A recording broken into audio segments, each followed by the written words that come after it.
Was A$AP Rocky's third album, Testing, overlooked? I would say it was only because you had this beef with Pusha and Drake that just swallowed up all the attention that this album would have got. And then I think at this time, Kanye obviously was dropping the album every fucking week. So it was hard for this album to get any type of shine. And I think there's some good moments on this album. I don't think the album was overlooked. I think Rocky did everything he needed to do. I just think that he just slowed down on it. Like, you got that, it came out on May 25th, and then, like, in June, like, Kanye did start that whole rollout, and then the Pusha and Drake thing happened, right? But, like, it wasn't like Rocky didn't go on a tour that summer. Mm-hmm. He only put out, I think, 2 videos. Mm. Right? Okay, I think so. So, like, yeah, what promotion, like, was he really doing, like, to make that project? I don't think it was overlooked. I just think Rocky just didn't push the project because he wasn't, like, I don't know. Like I said again, I don't think he was inspired on this particular album. Praise the Lord is like a huge song. Like, that song should have been ringing off everywhere. Like, I think people fuck with it. I know people fuck with it. Like, that's a lot of people's favorite song off the album. But I just think that, like, Rocky himself didn't push this album enough. I don't think it was overlooked by people. I just think Rocky put it out. He did promo for about 2 weeks and then, like, went back to whatever amazing luxury home that he lives in. I could see that too, but then at the same time, I don't know if he was in his bag of, like, just letting shit speak for itself and not, like, super promo. Because he released, it was only 2 visuals, but it was 2 amazing visuals. Like, the ASAP Forever video is amazing. Mm-hmm. Him having Moby, T.I., and Kid Cudi on the same song was like what the fuck? Like, and made it work, and it's not even, like, weird. Having Frank Ocean and Lauryn Hill on one song, and having French Montana, Snoop Dogg, and Frank Ocean on the same song. Like, so he put together a pretty decent project. I just think that it was overlooked just because of the time that it came out. I don't know. Watchers, listeners, let us know what you think in the comments. Do you agree with Regg that it was overlooked? Do you agree with me that Rocky didn't do enough for himself? Yeah, just revisit. Let us know. Let us know what you guys think.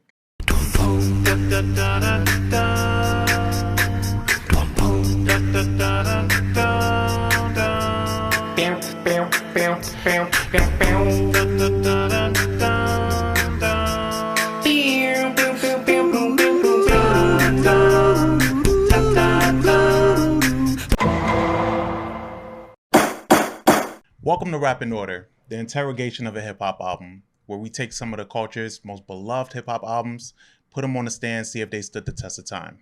Now let's see who we got on the stand today. Welcome to another episode of Rap in Order. I'm First Class Regg. I'm Taurian B. It's a good shirt there, sir. Thank you. Good shirt there. Thank you. And today we're getting into, man, this guy is on top of the world these days, right?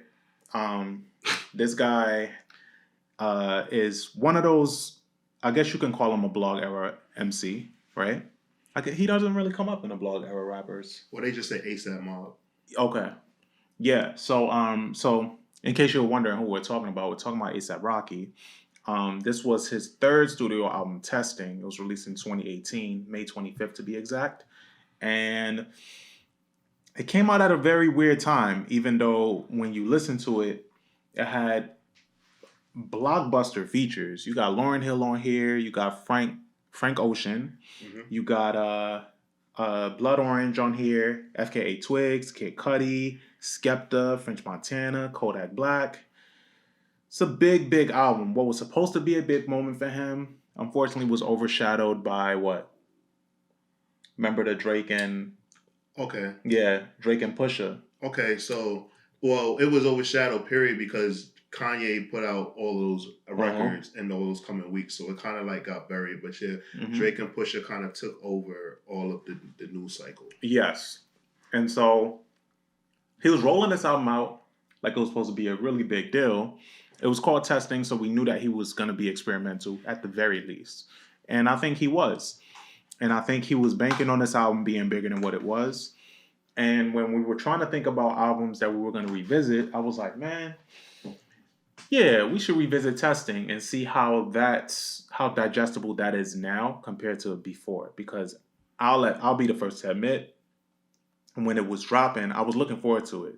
But then the turmoil and everything around centered around Kanye at that time, and around, excuse me, and around Pusha and around Drake, and that being such a big deal, it kind of just like Taurian said, took up the news cycle, and I just didn't get to it because Duppy Freestyle was out, Story of Adidon.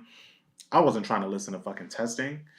But when I visit it now, I have very different takes. What's your thoughts on this?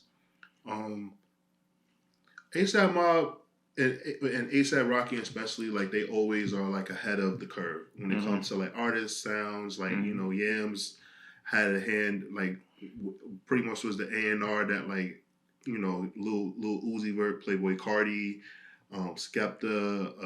Who else am I missing here? Like a lot of the Lils that came out. They all fuck with them and they were all up on sounds before. But like they basically told us like, yo, next year this is gonna be a big deal. So when Rocky made this project, I was like, all right, cool. Like I guess this is going to be what is certain like what's to come. And when I listened to the album, like I have my standouts, but then also I'm like, yo, it sounds like he's trying to combine two songs. Like there's certain track where it sounds like two different songs. Yeah. And also one thing that really bothered me, right, is that like a huge bother is that Rocky, his vocals are buried under everything on this project, and it's just like it's off putting, and it's like I'm like this is what I feel like ADD is like if somebody had to describe it to somebody like this project, and I can't say that it's a bad album. I don't know how to feel about this album. Is what I'm saying. Like I remember I went to the album listening party for this. I had a good time. It was an up and down. I had a great time and everything like that. But like I just didn't. I didn't when this album first came out. I think I wrote an album review for it, and like I really didn't get it then. And then now revisiting it, I see that he was just trying to go. He was just trying to go somewhere where we not at yet. And he's exposed to a lot more than us. Like you know what I'm saying. Like he travels the world, and like Rocky's into like psychedelics. So it's certain things that like unless like you're on that same kind of time as him, like it kind of might throw you off. And the thing that was the most disappointing to me is that like I've always said this. I think that Rocky is like one of the most confident rappers like ever. Like, but from his first mixtape till now, like his lyrical ability has not grown, has not gotten better. He just flows with confidence and like he talks his shit and it's great. It's like very braggadocious New York, but that's about it. Yeah. Like it falls flat. Like I was really like I'm sorry I'm already telling you guys how I feel, but like that is like probably the most disappointing thing about this project. Yeah. Is that as a lyricist, like there's nothing there's no surprise. I think as Rocky has progressed as a rapper, there's been less emphasis on trying to be an MC over the years. I think he's more so focused on tying together these moments that you would never think about. Like even just having a song like ASAP Forever and having Moby on there with T.I. and Kid Cudi. It looks crazy on paper, but then you see how he works it out and it fits. Like it works for what he did. Yeah, I thought that was cool. Yeah, I thought it was dope. Or even on what album was that? That was on the Allah album, At Long Last ASAP. He had that song with Rod Stewart. Rod Stewart every day. Yeah, so like I think he's very much into the lyricism and everything is taking a backseat. He was never like the biggest lyricist, but like I think now in his career, or rather then in his career, he was just trying to combine these different moments that people wouldn't think about. And like you said, he's exposed to a lot more than we are. And I think the typical boom bap MC type perspective is probably boring to him. But he's obviously a hip hop fan. He's a fanatic to it. And he's just trying to combine worlds from what he's getting exposed to. Because Rocky, a lot of the thing that people used to put against him was that like he's a New York MC, but he didn't sound like he was from New York in a sense because he combined a lot of like Memphis sound with his raps. And he's learned to like like people have had no choice but to embrace that because he hasn't steered from that. Like he just still does that. But then you'll get elements where he'll add a Mos Def on there, or he'll have Wu-Tang influence and he's really, really good at combining the things that he's into. Yeah, marrying worlds. So, Yeah. I think that's true. Yeah. What are some of your faves from the album? I loved ASAP Forever. Okay. The video was amazing, and that's another thing with Rocky. Like his the way that he's able to tell stories with his visuals has always been incredible, and it's only gotten better because he got more money now. He's it can probably support more of his crazy creative ideas, so that's great. I think another one, Guns and Butter with Juicy J. It has like this really distinct Project Pat sample, fire. The biggest moment for this, and probably the only song that people really remember from this album, is Praise the Lord with Skepta. It's the best song on the album. Yeah, that's like the biggest moment that people are always like, yo. Exactly. The beat is so fire. And then Tony Tone. Tony Tone is another big moment on this album because it's the first time that I remember Diddy working with Rocky. I've never seen them work together, even though I feel like that should have been like a no-brainer. Both from Harlem, they both kind of are these braggadocious rappers. I don't know why that didn't happen sooner. Yeah, I don't know. I don't know. Rocky probably just too cool for Puff. To be honest with you, but for me, Distorted Records, like I love it when he's like confident and cocky. Praise the Lord, of course. Fuck Sleep, I really liked Fuck Sleep, even though you do need to sleep, ladies and gentlemen. OG Beeper. Oh yeah. 143rd. Purity. Yeah, oof. Purity. I gotta find peace of mind. That shit is like, Purity is really, really good. There's moments on this album that are really reminiscent of the older Rocky stuff that I like too, like Changes. Changes has like 3 different beat transitions in it, and essentially is 3 different songs, which is really good, and the storytelling is great. But then there's, there are some moments on this album that kind of drag, and I don't really need. I love the jazzy production of Brother Man with French Montana. That has French Montana. It has, I think, Frank Ocean is on it too. That's honestly like Snoop Dogg is on it. Like a lot of the production is fire, but like because the way the vocals are so like muddled, it ruins the song. Yeah, and to respect Rocky's artistry, I feel like for some reason he may have done that on purpose. Because I don't think it was a mistake. Yeah, because it's supposed to sound drowned out and like you're kind of like really tripping. Because this album is actually categorized as experimental / psychedelic hip hop. Yeah, that's how it's categorized. Yeah, I have a artist that I compare Rocky to, that I say that like he kind of mirrors his career after, is just David Bowie, where like Rocky really he does things. Like you might not get it at first, but when you look back on it, you kind of like give him like that praise, and like you understand like what it is, like him like being fearless to stand out. So that's why I don't get that mad with Rocky, but it's just always a little it's a little hard. It's a little hard for me to embrace certain things because I'm just like I just think back to like some of his like songs like like Pretty Jody Flacco, like I'm just like fuck. Like, you know what I'm saying? Like, just give me another one of those. Yeah. Or like a Praise the Lord. Like, give me another Praise the Lord. Yeah.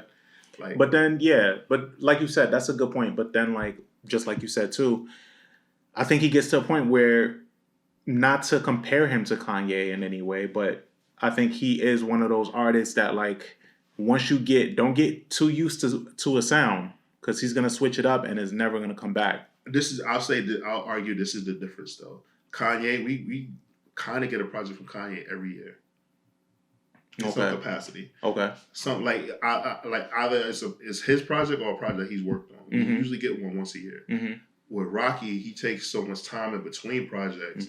It's a little frustrating to me. Yeah. To hear like the switch up, because I'm just like, wait a second, like and I think because he but Kanye, he doesn't allow you to get used to like what he's doing. Rocky allows you to get used to what he's doing, and then he completely switches it up, and then you find yourself like a little bit more reluctant to like it, Yeah, Rocky would go spend time in like London or something, and then come back and be like, yeah, y'all not up on this shit, and it's like, Or Yeah, like he'll you're be in right. like fucking Bali or some shit like that. Mm-hmm. Yeah, like going like taking mushrooms, being on acid trips and shit. Like I get like I bet you right because you know he's around like you know his girl or fiance or wife whatever we don't know Rihanna right now like they're both Beijing. Mm-hmm. I guarantee you that he might take a more Caribbean That would be take. interesting. But then at the same time, isn't his project? Didn't he tease a whole project with Metro Boomin?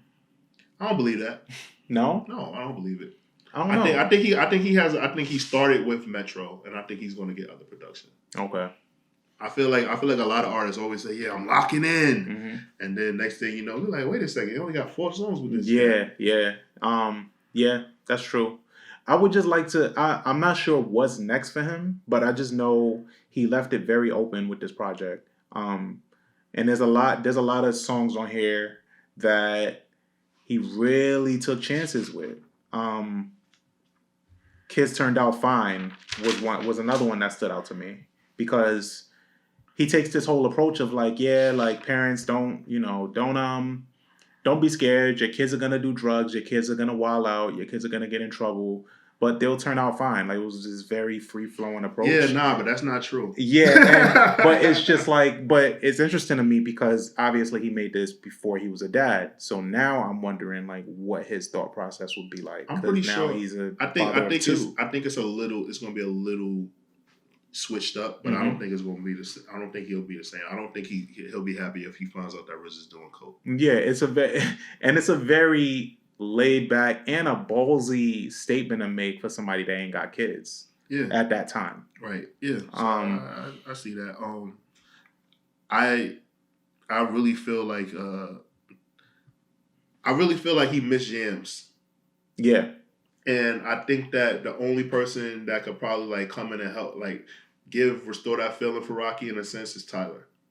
Yeah. If Tyler just executive producer project for Rocky, I'll be happy. For whatever reason, they're really reluctant to give us more of them. I feel like the thing is that I feel like a label would throw so much money at them and kind of like say, yeah, we need you guys to do this all the time. They don't want that, so that's why they always tease it. I don't know. That's just my assumption. That's what it feels like. Yeah, like they're just like reluctant for those reasons. Like, nah, we don't want to give that to you all the time because then you guys will get spoiled. Yeah, but I think not even all the time. Just give us like a fucking EP. Give us a short project. Shoot videos for all of them because their attention to detail with visuals is insane. Mm-hmm. Shoot videos for all that shit. And then, just perform it together every now and then. I think it could be a very lax, very laid back approach to a project. That's true. But I don't know. Call drops piss me the fuck off. Yeah, I don't understand. Okay, obviously this is when Kodak was locked up. But why do you say it pissed you off? It pissed me off because I feel like there's plenty of Kodak Black verses out there that he probably could have just bought a versus, getting him on the phone, and then have him sound like he was like laying under 10 mattresses. Yeah. Yeah, he sound I ran it back like a few times just to try to see if I could get the significance. But like people locked up rapping has never really hit for me. Yeah, Sean did okay. Yeah, with the Godfather Buried Alive. Mm-hmm. Okay. But yeah, Shine did okay. But it's just always like, yo, I don't want to hear niggas rapping on the phone. Like, get out of here, bro. I don't want to hear that. Yeah, man. Like it just never works out well. It's not something that you just want. Like, all right, send a message like talking on the phone or whatever like that. But like, yo, you're rapping. Yeah. And it says sounds all muddled because they got the phone by their mouth like this. Yeah. From send a message. A message would be better. Was there like another moment on this album that you just are absolutely like, what the fuck? Like, why did they do this? You talked about the Kids Turned Out Fine. Buckshots. Okay. I just like I said, a song that you talked about that stood out to me was Changes, because I remember around this time was when him and Chanel Iman broke up, and he referenced that like obviously he's talking about breakup, so I'm like, he got to be talking about Chanel Iman because like she married an NFL player, like she married some big 6'8". She just had a baby too. Yeah, I think. Yeah, a little skinny ass. So yeah, man, like I just think that like there was a lot going on. Like he was lonely. He was experimenting with drugs and experimenting with sounds, and I think that he was just trying to like find something. Like this album doesn't sound that inspired. It sounds like his creativity was on, but he wasn't that inspired to like make some project that like he Yeah. could put a stamp on. I think what would have been cool is if after he made this album, followed it up with something right after just to show the full direction because this was only part of the direction he was Yeah. going. And for him to release this, and this was in 2018, and we're in 2023 now, and there hasn't been a follow up. It's kind of crazy to me. I agree. Like I also think that I don't know, like, there was like a lot of internal stuff with ASAP Mob, but I think that they really like kind of dropped the ball with like properly presenting the next, like YG Addy, Ferg, he's a star. 12 like they just didn't. 12 drops like every other month. He does, but it's like there's no like he is just like they don't really promote him. They don't really promote him, and I think that they failed in elevating their crew, and it's crazy because it's like everyone like because of Rocky, but like everybody knows ASAP Mob, but it's just like Rocky, Ferg, and them other niggas, but it shouldn't be that way. Like they actually have really talented people in the crew and everything like that. So I don't know, maybe it'll be in the ASAP documentary and explain why niggas just didn't take off the way that they were supposed to. Are they like the last, like, I wouldn't even say New York group, but like, I mean, because Griselda's not really like a group. Griselda's a label. Yeah, Griselda's a label. I mean, like even the Best Coast, like, we don't really, like that was like a crew, Best Coast. Mm-hmm. Pro Era, Joey Badass, like like like it's like we really don't, like right now there's no collective that I know of that's based out of New York, like that's really like going like that. Yeah, which sucks because I feel like if they got that part together, then it can only like go further. Like, why wouldn't groups want to have what Wu-Tang has, where like they're still active? I just think that right now in New York, as far as like artists breaking, is just a little bit harder. It's weird. Like at one point, it was so easy to break in as an artist. At one point, like SoundCloud era and shit like that, and then the labels came and like was like, all right, let's clean this up. Mm-hmm. Yeah, and they made everything a little bit more difficult. Yeah. I think a big part of this album that probably just didn't work for people, besides the fact that it was overshadowed by hip hop drama, was because it didn't seem like Rocky's heart was in this. It didn't seem like it. And like I said, if he really would have leaned into this more, maybe even did a short film. I think a short film would have been great for this. I actually think that would have been great as well, like a short film. And I'm pretty sure he did that. And also remember around this time, like he was like put in charge of like MTV Studios or some shit like that, and like he was like really trying to push the OG brand, and it just and it's always weird to me when people say that, like they're like, yeah, I'm the director of this at MTV or this, and I'm like, what does that really mean? Nigga, bring TRL back then. Like, what are you gonna do? But I think we're past TRL. Yeah, I mean, it's over. But I'm just saying, like, when these people say that, like, they get these positions and stuff like that, it just seems like, nothing happens. It seems like they just get to, like, access to the studio or some shit like that. But nothing comes from it. I do want to read this statement that he wrote, that he said in GQ, pertaining to this album. He said, "My new album is really about testing new sounds. People are scared to test new sounds, so they go with what's current because it's the easy thing to do. The top 100 songs sound a certain way. People cater more to that because it's a bigger demographic behind that, or is guaranteed demographic behind that. I prefer to experiment and have my crowd grow with me and reach new crowds. I don't just rap, I actually make music. That's why it takes time. These sonics represent me." Do you think this is a proper like dissertation of where Rocky is headed or was headed? I think that was very time capsule. I think the next project that we're going to get from Rocky, I really think it's going to give us Island vibes.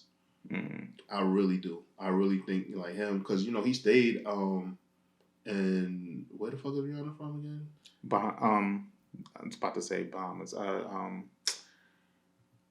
I know that it's called Bajan, but I just forgot like what country. Barbados. Barbados. Yeah. I think because Rocky has he has Bajan heritage as well, so I think him living out there with her for a little minute and like them. I want to say that's where she had the baby. I'm not sure. Possible. I think we're gonna get island vibe. We're gonna get ASAP Rocky Marley. That'd be really cool. I mean, because he dropped a few singles. I think the album that's coming out this year is supposed to be called "Don't Be Dumb," but he dropped a few singles that didn't really chart or do much. He dropped that song called "That's My Bitch" with Rihanna in the video. Mm-hmm. He dropped Aria that was on the Nijo album, which was really good, and I feel like that could have been a proper introduction to that. But he's probably overcome with just all this new love in his life right now. Yeah, man. That's true too. You definitely know he's gonna get a dedication song to his babies. Oh yeah. Kids. Yeah. But I just think that like Rocky, this wasn't as inspired. Like his all wasn't put into this. This seemed like a label obligation. Like I get like he put what he likes, but this wasn't him like giving his all. Mm-hmm. Okay. I could take that. Was there, as far as rating goes, where would you have this album? I give this album a 2.5 out of 5 waffles. Okay. I would like I did. Besides Praise the Lord, I have no reason to listen to this project. It's a middle of the road album, so that's why I gave it 2.5. So it doesn't suck, but it's not his best work. My favorite work from him is Allah. So listening to this project, like I only need Praise the Lord. Okay. Only. Okay. I would give this album. I give this album a 3. I think it was refreshing to go back to listen to because honestly, I had only heard it maybe like twice in the past. I didn't give it much time because there was a lot more exciting shit going on. But now when I listen to it, not knowing where Rocky is at, and this kind of being the last we've heard of him, it was super. I love the chances that he took on it. The songs that I don't need, I absolutely don't need. But the highlights on here, I really fuck with. You know, like we've named them already, but it just makes me more curious to see where he goes next. That we shall see. ASAP Rocky Marley on the way. Yeah, that's his prediction. Yeah. And I ain't mad at it. We are gonna see where he goes. I wouldn't be mad at that at all. But I do encourage you guys to revisit this album, see how you feel about it. You probably didn't even get a chance to listen to it because, like I said, you had a Drake and Pusha beef back then that was brewing. You had Kanye putting out an album every week. So this album just came out at the absolute worst time for Rocky, and I know he was kicking himself. Should have released a deluxe or something just to put more eyes on it again. He didn't care. He was going to buy clothes. Yeah, he didn't give a fuck. But yeah, I encourage you guys to re-listen. Let us know how you feel in the comments. I'm First Class Regg. I'm Taurian B. And we're out of here. Talk to you guys next time. Dun dun.